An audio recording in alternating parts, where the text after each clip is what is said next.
Hello, Rama Rama Puppodu.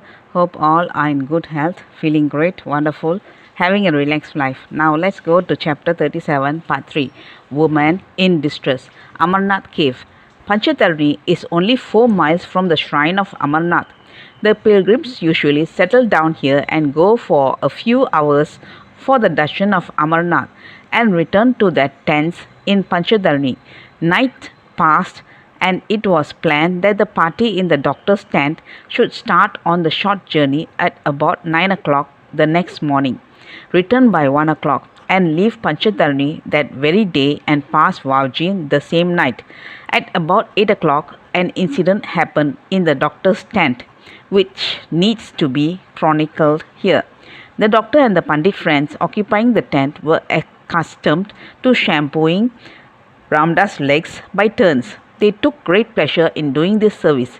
When Ramdas was seated in the tent at Panchatarni, the doctor and another friend divided between themselves Ramdas' legs and were busy shampooing them. At this juncture, an old female pilgrim, emaciated and weak, came to the front of the tent and cried out in distress. Her whole frame was shivering with cold, as she had only a thin cotton saree covering her body. She piteously appealed for some warm clothing. Her repeated supplications fell upon deaf ears. None in the tent would condescend to part with a single piece of woolen cloth for the suffering beggar woman. The friends had brought plenty of dress and covering to stand against the cold, and so Ramdas thought that they could help the poor woman in her hour of need. When Ramdas suggested some assistance to the woman, they, to a man, declined to do so, offering the excuse that they could not spare anything. Ramdas was put in mind of the woolen gown which had been presented to him and now in the keeping of the doctor. Ramdas requested the doctor to hand the gown over to the woman. Even to this the whole party opposed. "The gown is for your use, Swamiji," said the doctor. "I cannot give it to the woman." "Well, friends," Ramdas then asked, turning to the doctor, "why are you so fond of pressing Ramdas' legs? What do you get thereby?" "We feel happy when we do so," replied the doctor. "Ramdas permits you to do him this service because it grants you joy, while you would not give him the happiness by yielding to his will in the matter of presenting the gown to the woman whose need of it is far greater than Ramdas," said Ramdas. Then Ramdas, suddenly drawing up his legs, challenged the friends by the remark, "Ramdas denies you this happiness, since you are not willing to give him delight by relieving the distress of the beggar woman." This attitude of Ramdas produced the desired effect on the doctor and the friends. The doctor at once fetched the woolen cloak from the hiding place and threw it on Ramdas, and he, in his turn, immediately transferred it to the needy old woman. "Now, here, do as much shampooing as you like," and Ramdas stretched out his folded legs and they fell to the task. Shortly after this, they started for the darshan of Amarnath. A 4-mile walk through a narrow winding path at the edge of a hill brought them to an open, uneven and rocky valley. The river running to its right and an immense cavity gaping out of the side of the mountain to the left. Ramdas missed Ramcharan Das. He was lost in the vast and confused mass of pilgrims, who were reckoned to be over 13,000. After bath in the river, Ramdas made his way to the cave. The cave, a natural hollow in the mountains, is enormous in size, with a wide open mouth. Already hundreds of pilgrims had assembled in it. The place where worship is offered has a shivaling made of snow. Ramdas could not gain a view of the murti as it was completely hidden beneath the presence of cloths, etc., thrown over it by the pilgrims. On the right and left of the shivaling are huge blocks of snow which represented Parvati and Ganesh. Ramdas has heard it said that Shiva's murti grows in size during the first fortnight of the month with the waxing of the moon and becomes smaller in dimension with the waning of it. Ramdas also saw a couple of white doves spotting on the rugged ceiling of the cave. now hereby hangs a legend.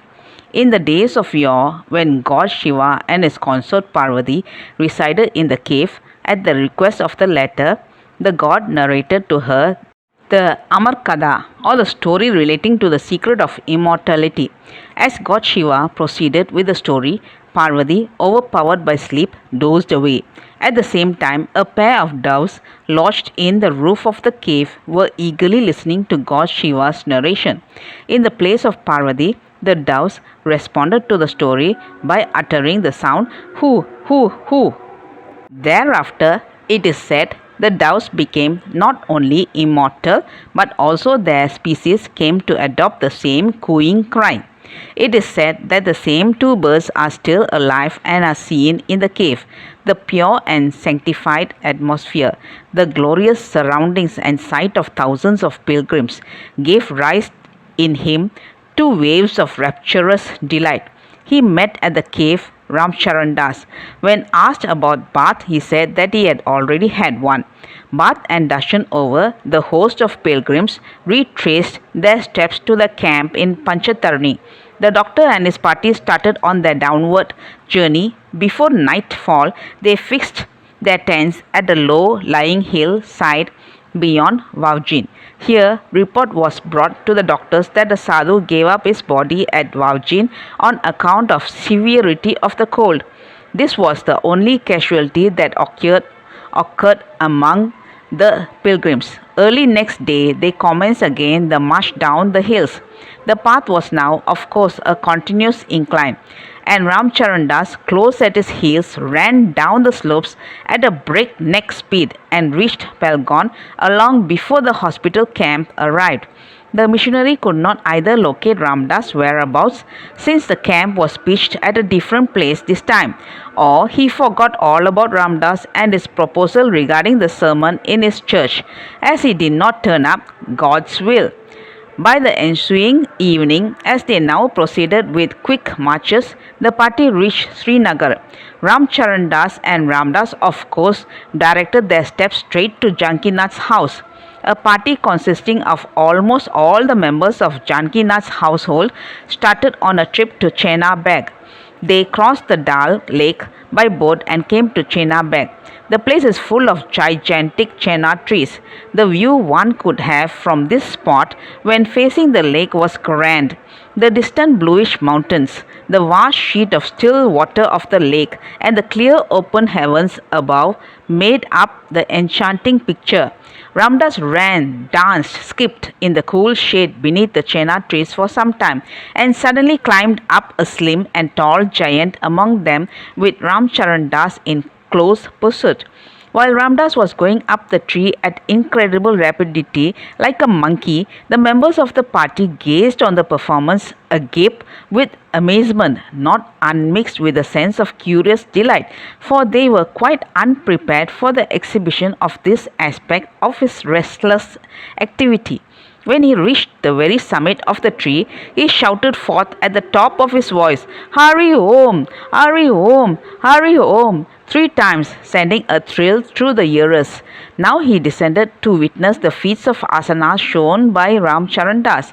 During his absence from Ramdas, he had learnt nearly 30 asanas. The presentation of the feats showed how pliable and yielding his body had become through practice. He could twist and bend it easily in so many ways.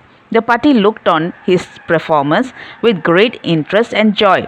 After some refreshments, the party left the spot and by evening regained Jankinath's house. That's all, folks. Let's see in the next chapter. Thank you. Bye bye. Rama Rama Pupoda.